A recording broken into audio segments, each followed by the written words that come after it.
بات ہو رہی تھی مقبوضہ کشمیر کا سٹیٹس تبدیل کیا، غاصبانہ قبضہ۔ دا ہندو کیا کہہ رہا ہے ذرا ہم آپ کے ساتھ شیئر کر رہے ہیں۔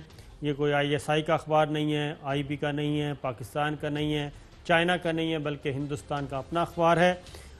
وہ یہ کہہ رہا ہے کہ جناب کہ کیا خصوصی حیثیت کے خاتمے نے کشمیر کو بھارت کے قریب کر دیا؟ سوالیہ نشان ہے جی، سوال پوچھا ہے۔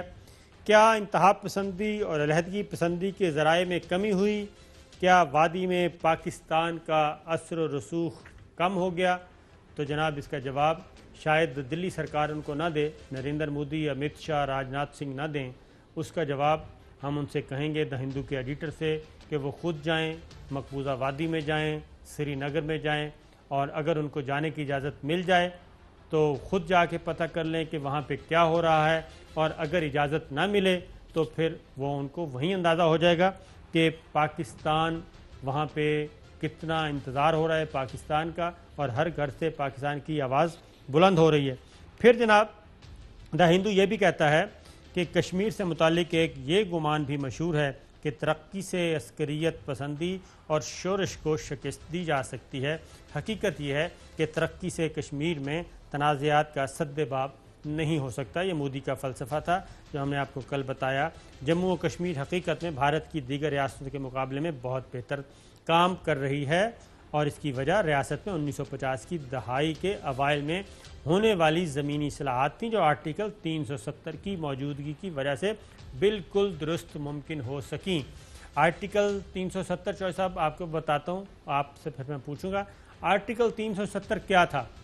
آرٹیکل 370 اور 35A ہندوستان کی گورنمنٹ نے یہ گارنٹی دی تھی مقبوضہ کشمیر کی اس وقت کی پولیٹیکل لیڈرشپ کو، ایک ایگریمنٹ کیا تھا، ایک معاہدہ کیا تھا کہ جناب ہم آپ کو مقبوضہ وادی میں یہ آزادیاں دیں گے، آپ کا صدر ہوگا، آپ کا وزیر اعظم ہوگا، آپ کا قومی ترانہ ہوگا، آپ کا جھنڈا الگ ہوگا۔ یہ گارنٹیز دی تھیں، اور دوسری گارنٹی یہ دی تھی کہ مقبوضہ وادی میں کوئی بھی غیر کشمیری کو نہیں بسایا جائے گا۔ تو اس انڈرسٹینڈنگ کے تحت جو پرو انڈین، پرو دہلی لیڈرشپ تھی، جس میں مفتی خاندان بھی شامل ہے، جس میں فاروق عبداللہ خاندان بھی ہے، وہ ان کو سپورٹ کر رہے تھے۔ جب یہ ختم کیا تو اس کے بعد وہ سپورٹ بھی ختم ہو گئی، اور کشمیریوں کے ساتھ، مقبوضہ کشمیر کے شہریوں کے ساتھ کیا گیا معاہدہ جو ہے وہ توڑ دیا ہے انڈیا نے، اور اب یہ چیپٹر جو ہے وہ بالکل کھول دیا گیا ہے۔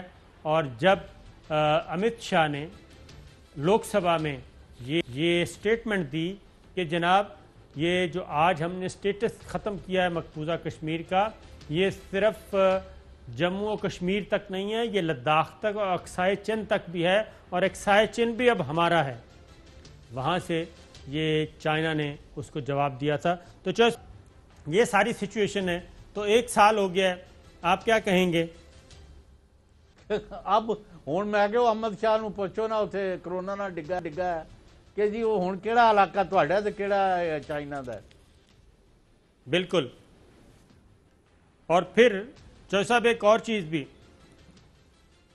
چیز بھی آپ کو بتا دوں کہ حقیقت یہ ہے کہ کشمیر میں ڈبل لاک ڈاؤن کے باوجود، ڈبل لاک ڈاؤن یہ ہندو کہہ رہا ہے جی، ہم نہیں کہہ رہے، ان کا اپنا اخبار کہہ رہا ہے، اگر دلی سرکار سن رہی ہے تو، لاک ڈاؤن کے باوجود تشدد میں اضافے کا رجحان پایا جاتا ہے۔